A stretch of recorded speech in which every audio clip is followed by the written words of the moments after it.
episode of Command Combat Battle Reports. Today we're going to do a board game reenactment of the Battle of Antietam, since it's the 150th anniversary of that battle.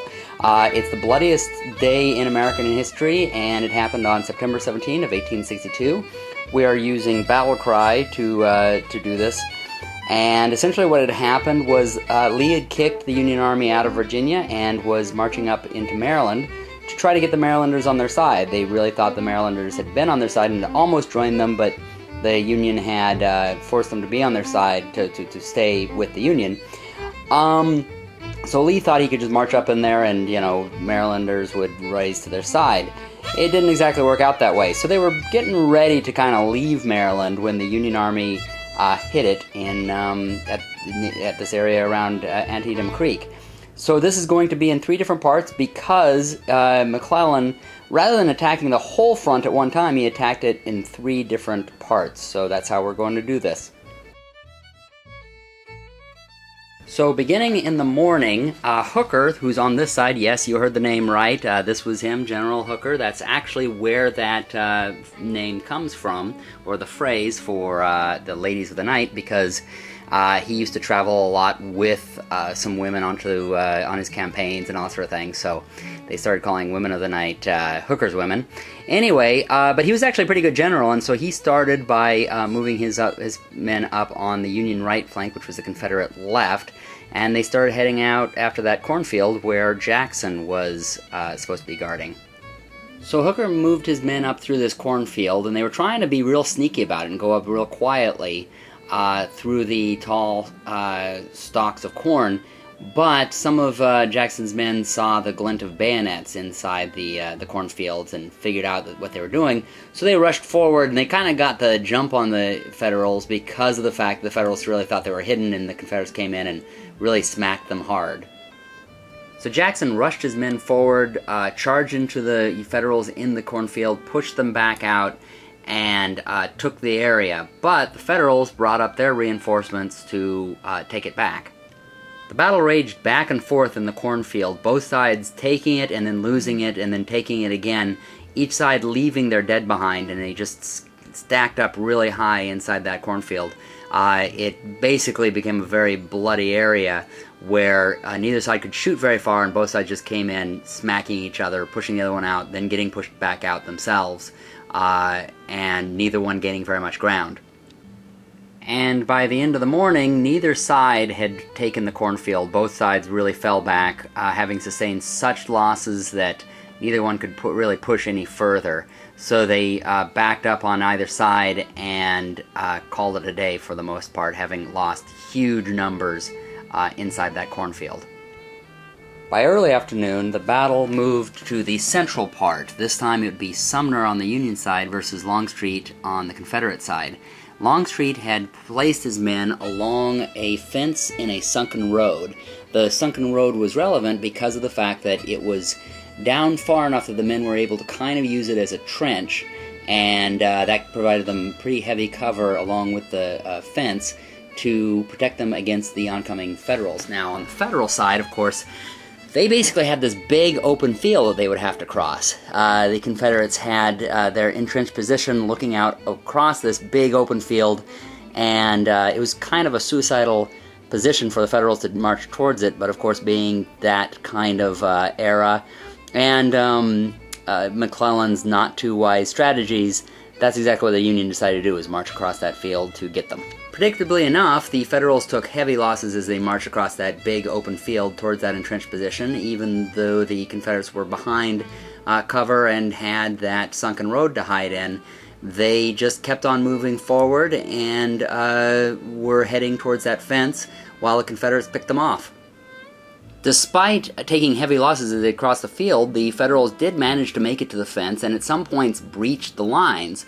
And it was starting to look really bad for the Confederates. They almost got overrun, but ultimately the Federals had just taken so many losses along the way that they ended up getting pushed back from the fence. Had McClellan sent in reinforcements at this point, they might have been able to exploit it, but just as he had not done at the cornfield, he also did not send any reinforcements here.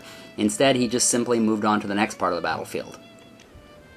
So by late afternoon, attention shifted to the Union left flank, Confederate right, where Burnside now took his men towards this bridge. Now, Antietam Creek was a pretty strong creek. It was more like a river, and it could only be crossed at bridges or at fords, and they couldn't quite find a ford in time. So he tried to get his men to cross this bridge, but there were even though the Confederates were not very strong in number, you had some pretty good shots sitting up in these hills, almost like snipers, and they were just sort of taking off, or picking off any, first guy who went across that bridge. So the question really became, okay, who goes first? Because they had enough men to go across, but nobody wanted to be that first guy to go across, and it was turning into a stalemate for quite a while here.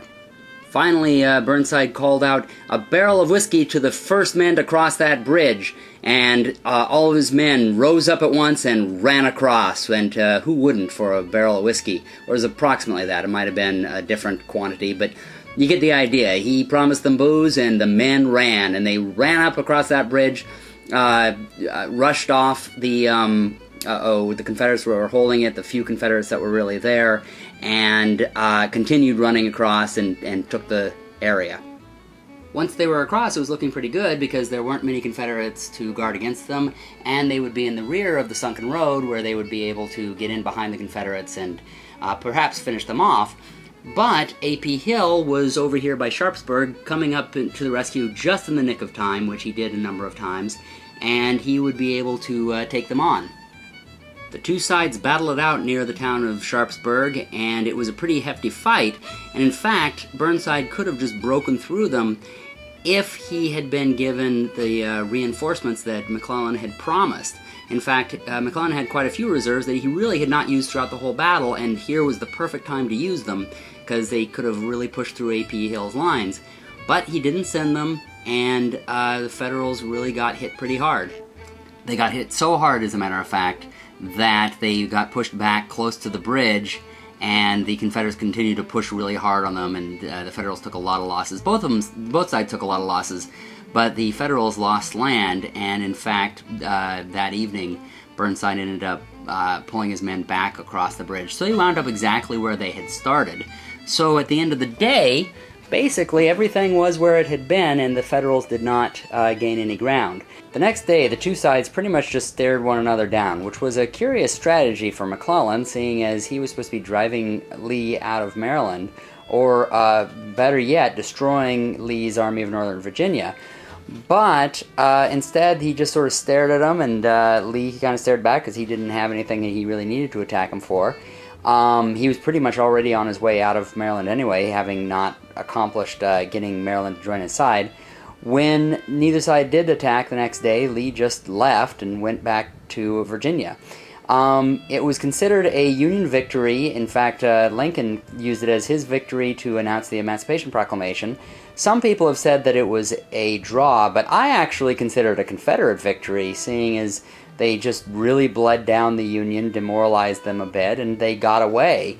Yes, okay, the Union stayed where it was, and they, kept the territory. Congratulations. Lee didn't really want it anyway, because if this had happened before, like when they were on their way into Maryland, okay, then it would be a Union victory. But Lee was on his way out pretty much already, so anyway, call it what you will, a draw, Confederate victory, Union victory, a great Emancipation Proclamation followed it, so in the end it wound up being a victory for all of us. Anyway, but then again, it was the bloodiest day in American history, so, how can that really be a particular victory? There was 22,000 casualties in all. The Confederates had around 30,000 men there. The Union had about 70,000, so it was about 100,000 men engaged total. And it was a pretty nasty battle, one of the worst battles overall in the entire war, but definitely the bloodiest day in American history. So anyway, we hope you enjoyed the battle report, the reenactment, and, happy gaming to all of you.